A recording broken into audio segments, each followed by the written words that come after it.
Faites attention quand vous commencez à lire la parole de ne pas commencer à regarder aux défauts des autres.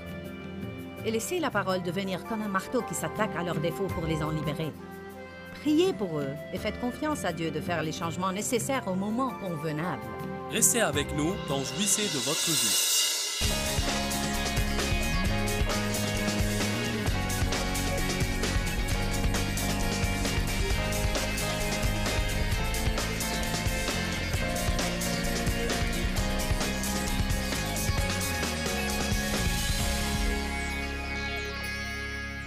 Il y a une différence entre qui vous êtes et ce que vous faites, entre qui vous êtes et ce que vous faites, entre qui vous êtes et ce que vous faites. Dites, Dieu n'est pas fâché contre moi. Il m'aime inconditionnellement. Dieu m'accepte en Christ. Je suis la justice de Dieu en Christ. Je ne fais pas tout comme il faut. J'ai un long chemin à faire, mais je suis sur le bon chemin. Alléluia. On a besoin de cela. Peut-être qu'il vous a fallu 25 ans pour que vous en arriviez là dans votre vie, ou bien 30 ou 35 ans. Je n'ai commencé vraiment à changer qu'à l'âge de 36 ans. Cela ne veut pas dire que j'ai à passer le restant de ma vie à payer pour les erreurs que j'ai commises durant les premiers 35 ans. C'est pourquoi la Bible dit que nous sommes une nouvelle créature en Christ.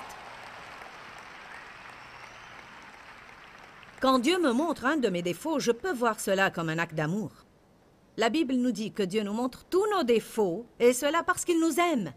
Parfois je pense, Seigneur, si seulement tu aimais quelqu'un d'autre aujourd'hui, car j'ai reçu tout l'amour que je peux supporter. Avez-vous jamais eu ce sentiment? Si le fait de me montrer mes défauts est un acte d'amour, alors que penses-tu de ne pas m'aimer aujourd'hui?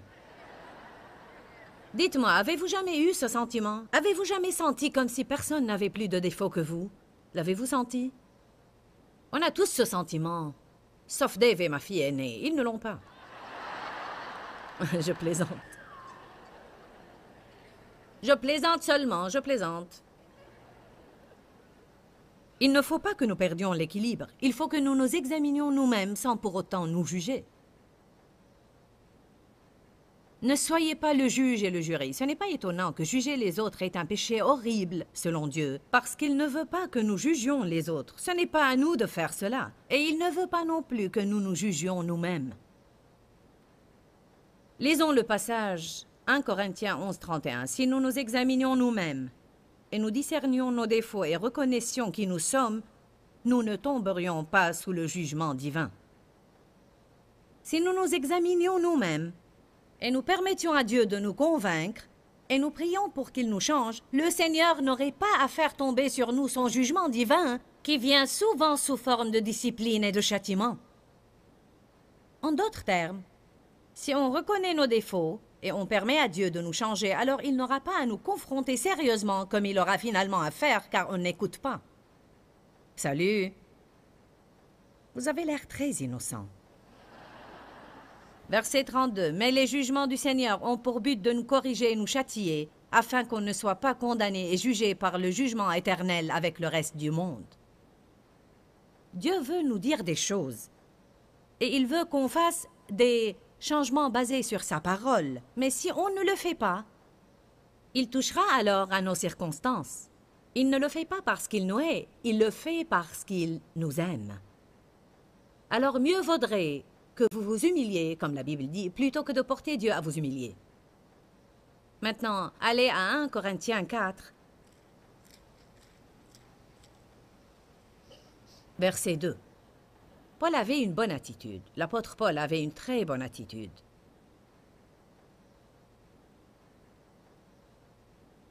Je crois aussi que Dave a un certain niveau de maturité spirituelle car il connaît Dieu depuis longtemps. Je crois qu'il s'examine lui-même, mais je ne crois pas qu'il se juge lui-même. C'est ce que nous devons faire. Il faut qu'on soit capable de nous examiner sans pour autant nous juger. Il m'était difficile, j'ai dû faire beaucoup d'efforts. Je m'en sors maintenant. Mais comme j'ai dit, à cause de la façon dont j'ai été élevée, j'aurais peut-être toujours rencontré ce problème.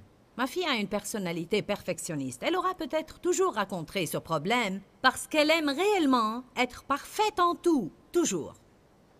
Mais elle ne va pas toujours réussir, car la Sainte Bible dit « quand le parfait viendra », c'est-à-dire Jésus-Christ lui-même, quand il reviendra, toutes les choses qui sont incomplètes disparaîtront. Jusque-là, nous aurons des défauts. Vous allez être en contact avec des personnes qui ont des défauts et vous aurez à confronter vos propres défauts sans vous haïr vous-même. Prenez un repos. Qui a besoin de cela? Vous devez arrêter d'être dur envers vous-même. Si vous n'apprenez pas comment recevoir vous-même la miséricorde, vous ne pourrez jamais être miséricordieux envers les autres. Car vous ne pouvez pas donner ce que vous n'avez pas. Je n'avais pas de miséricorde envers les gens, et j'étais trop stricte, légaliste et rigide. Tout devait être fait d'une certaine façon. Et quand j'ai étudié sur le cheminement dans l'amour et j'ai voulu être miséricordieuse, et j'ai crié à Dieu pour qu'il m'aide à être miséricordieuse, il me semblait que je ne pourrais pas le faire. Je ne comprenais pas quel était mon problème. Je voulais que tout le monde fasse les choses bien comme il faut. Bien comme il faut. Faites les choses comme je vous ai dit et comme il faut. Il m'était difficile, s'il ne faisait pas les choses bien comme il faut, d'oublier carrément certaines choses. Je faisais toujours toute une histoire des petites choses. Si vous voulez savoir qu'est-ce qui peut voler votre joie et gâcher votre vie, voilà, c'est quand vous faites toujours toute une histoire des petites choses. Quand j'ai crié à Dieu et je l'ai invoqué au début de mon cheminement avec Dieu en lui demandant pourquoi je n'arrivais pas à être miséricordieuse, il m'a parlé finalement à travers quelques écritures dans Matthieu 12. Il m'a dit « Va apprendre à propos de la miséricorde. Je désire la miséricorde et non les sacrifices. » Puis il a commencé à me montrer que je ne savais pas comment recevoir la miséricorde, que je ne savais pas être miséricordieuse envers moi-même. Alors, je ne savais pas comment être miséricordieuse envers les autres. Peut-être qu'il vous est très difficile d'oublier les choses. Vous voulez que tout le monde fasse les choses d'une certaine façon, mais vous savez quoi? Vous faites probablement la même chose avec vous-même. Levez votre main si vous vous retrouvez dans ce que je dis. Vous comprenez? Quand vous commencerez à être un peu plus miséricordieux envers vous-même, vous pourrez l'être envers les autres. Je ne mène pas une vie médiocre. Je ne ferme pas les yeux sur le péché en pensant que les erreurs que je commets ne sont pas importantes. Elles sont importantes, mais j'ai appris à m'examiner moi-même, sans pour autant me juger. Est-ce que vous voyez l'équilibre dans ce que je dis aujourd'hui? Nous allons nous examiner sans pour autant nous juger. Paul a dit quelque chose de sage. Il est dans une situation où quelqu'un est venu l'attaquer et le juger en ce qui concerne sa fidélité. Le verset 2 dit, « Du reste, ce qu'on demande des intendants, c'est qu'ils accomplissent fidèlement et avec intégrité la tâche qui leur a été confiée. Mais pour ma part, Paul écrit, peu m'importe d'être jugé par vous ou d'être questionné ou interrogé par une instance humaine. » Voici la déclaration essentielle. Paul a dit, « D'ailleurs, je ne me juge pas non plus moi-même. » Je ne me juge pas non plus moi-même. Verset 4. « Car je n'ai rien à me reprocher, et je me sens irréprochable. Mais ce n'est pas pour cela que je suis justifié devant Dieu. Celui qui m'examine et me juge, c'est le Seigneur lui-même. » Voici ce qui est intéressant. Il se peut que je pense que je n'ai pas de défaut, alors que je suis pleine de défauts que Dieu ne m'a pas encore montrés. Bien que j'ai traversé un long trajet, que ferais-je si Dieu me montrait maintenant et en un instant toutes les choses qu'il aurait dû me montrer au cours des 30 années prochaines et qui ont besoin d'être changées? Ce serait accablant. C'est pourquoi Dieu sait quand nous révéler les choses et comment nous les révéler. C'est pourquoi, quand on commence à montrer aux gens leurs défauts, on pourrait parfois leur faire plus de mal que de bien, car on choisit mal le moment. Je n'ai pas mal à la tête, je vous regarde. Vous m'écoutez? Faites attention quand vous commencez à lire la parole, de ne pas commencer à regarder aux défauts des autres et laisser la parole devenir comme un marteau qui s'attaque à leurs défauts pour les en libérer. Priez pour eux et faites confiance à Dieu de faire les changements nécessaires au moment convenable. Si Dieu veut se servir de vous occasionnellement, assurez-vous que c'est Dieu, mais ne prenez pas sur vous d'être pour tous Monsieur est partout. Vous n'êtes pas le potier, et si vous avez mis des gens sur votre tour de potier, libérez-les.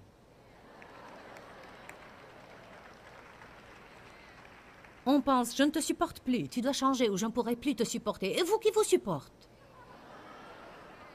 Bon, je n'ai pas ces problèmes. Eh bien, vous n'avez pas ces problèmes, mais vous en avez d'autres. On est tellement occupé à regarder les défauts des autres qu'on ne voit pas nos propres défauts. C'est pourquoi on a besoin de laisser tout ça à Dieu et ne pas nous y mêler. Paul dit, je ne sens pas que j'ai quelque chose à me reprocher, mais ça ne veut pas dire que je suis justifié, car je pourrais avoir des défauts que je ne connais pas, mais je laisse à Dieu le soin de me les montrer.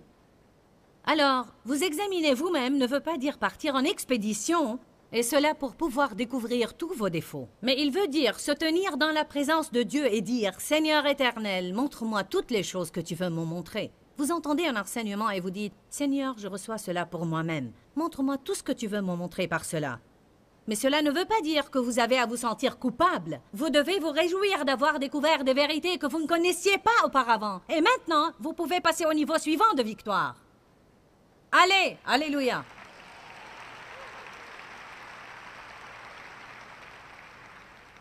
J'ai dit à nos employés, juste pour qu'ils comprennent, je leur ai dit à chaque fois qu'on vous demande de faire certaines choses autrement que comme vous les faites, ne considérez pas cela comme une grande correction, mais considérez cela comme une direction.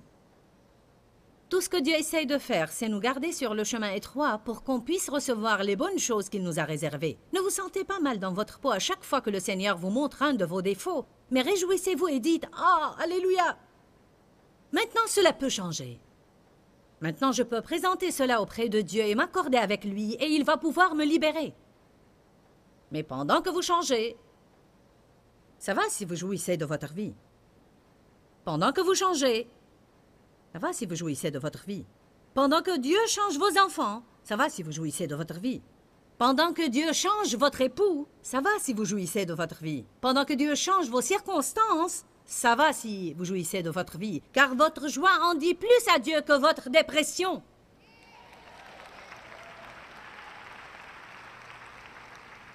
Je crois que ma joie dit à Dieu, je te fais confiance. Tout mon découragement, toute ma dépression, tout mon abattement et toute ma détresse, qu'a dit David? Il a dit, pourquoi es-tu défaillante, ô mon âme, espère en Dieu. Quand vous êtes découragé, regardez où vous avez mis votre espérance, et où vos pensées sont et où votre esprit est. La joie de l'Éternel est votre force. Prenez un repos pour que vous restiez heureux tous les jours de votre vie. Il n'y a donc maintenant aucune condamnation pour ceux qui sont en Jésus-Christ, qui marchent non selon la chair, mais selon l'esprit. Vous dites, voici le problème, je ne marche pas selon l'esprit. Quand vous commettez des erreurs, vous pouvez marcher soit selon l'esprit, soit selon la chair en essayant de les corriger. Vous pouvez dire, Seigneur, j'ai commis une erreur, je te demande de me pardonner et de me changer. De cette façon, vous marchez selon l'esprit. Ou bien, vous pouvez dire, j'ai commis une erreur, je dois payer, et ainsi, vous marchez selon la chair. Marchez selon l'esprit et laissez Dieu faire un travail merveilleux en vous. 1 Jean 1. On va lire quelques écritures avec lesquelles je vais conclure. Il faut qu'on sache quoi faire avec le péché, car c'est un problème avec lequel on va avoir affaire toute notre vie.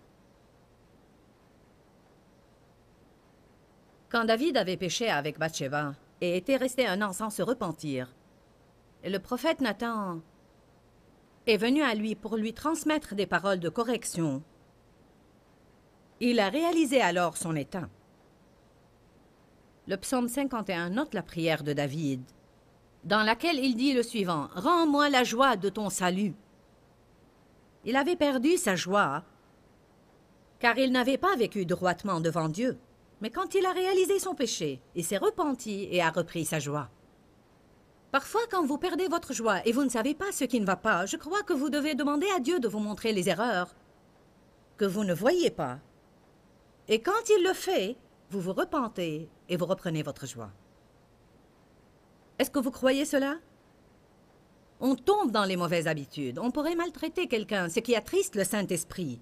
Mais on est tombé dans cette mauvaise habitude sans remarquer notre problème, et maintenant on se sent mal dans notre peau, et on se demande « Quel est mon problème? Je ne comprends pas du tout, je suis très triste. Je réprime le diable, c'est le diable, c'est le diable. » Alors que c'est souvent un problème dans notre vie qu'on ne confronte pas. Chacun d'entre nous passe par cela.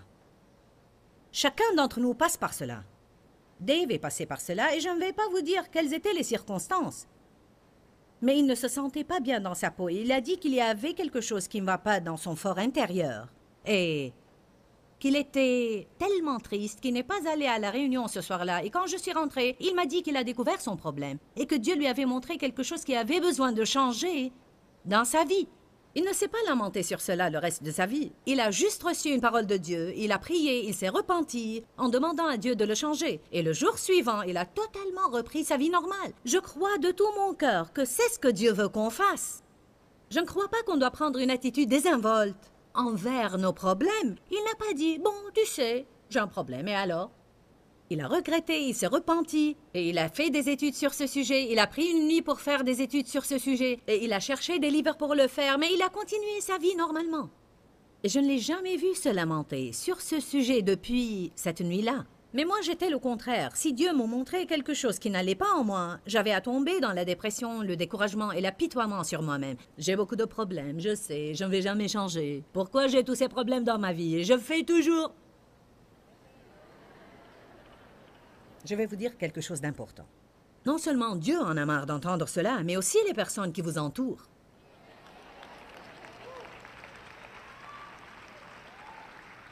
Arrêtez de vous apitoyer sur vous-même parce que vous avez quelques défauts. Qui n'en a pas? Prenez un repos. Dis à celui qui est à côté de toi, prends un repos. Lisons ces écritures avec lesquelles je vais conclure. 1 Jean chapitre 1 verset 8. Si nous disons que nous n'avons pas de péché, en refusant d'admettre que nous sommes pécheurs, nous vivons alors dans l'illusion. Et la vérité que la Bible proclame n'est pas en nous. Verset 9. Si nous reconnaissons librement nos péchés, il est fidèle et juste. Il est fidèle à sa nature et à ses promesses pour nous pardonner nos péchés et nous purifier continuellement de toute injustice, c'est-à-dire tout ce qui n'est pas conforme à sa volonté dans le but, la pensée et l'action. J'aime l'expression « nous purifier continuellement ». Si nous disons que nous n'avons pas péché, nous contredisons sa parole, nous le faisons menteur et sa parole n'est pas en nous. Prenez maintenant le chapitre 2, verset 1. « Mes petits enfants, je vous écris ceci afin que vous ne péchiez pas. » C'est l'idée essentielle de toute la Bible. Afin qu'on ne pêche pas, qu'on connaisse la vérité et qu'on aille au-delà de nos péchés, vers de plus hauts niveaux de justice. Et si quelqu'un a péché, je suis contente qu'il y ait des dispositions concernant mes erreurs. Je suis contente qu'il n'ait pas juste dit « Je vous écris ceci afin que vous ne péchiez pas », sans rien dire après. Et si quelqu'un a péché, nous avons un défenseur. Alléluia! Vous savez ce qu'est un défenseur? Il est équivalent à un avocat.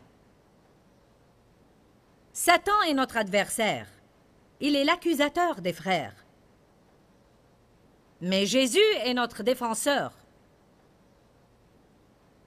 Le Saint-Esprit est notre défenseur. Quand on est accusé, il plaide notre cause,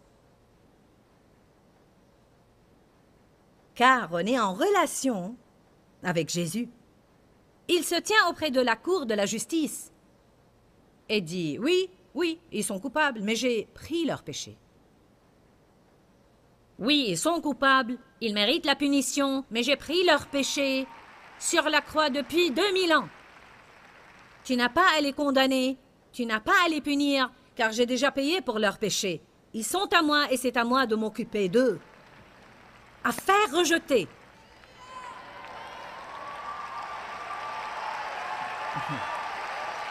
Alléluia! Vous comprenez cela?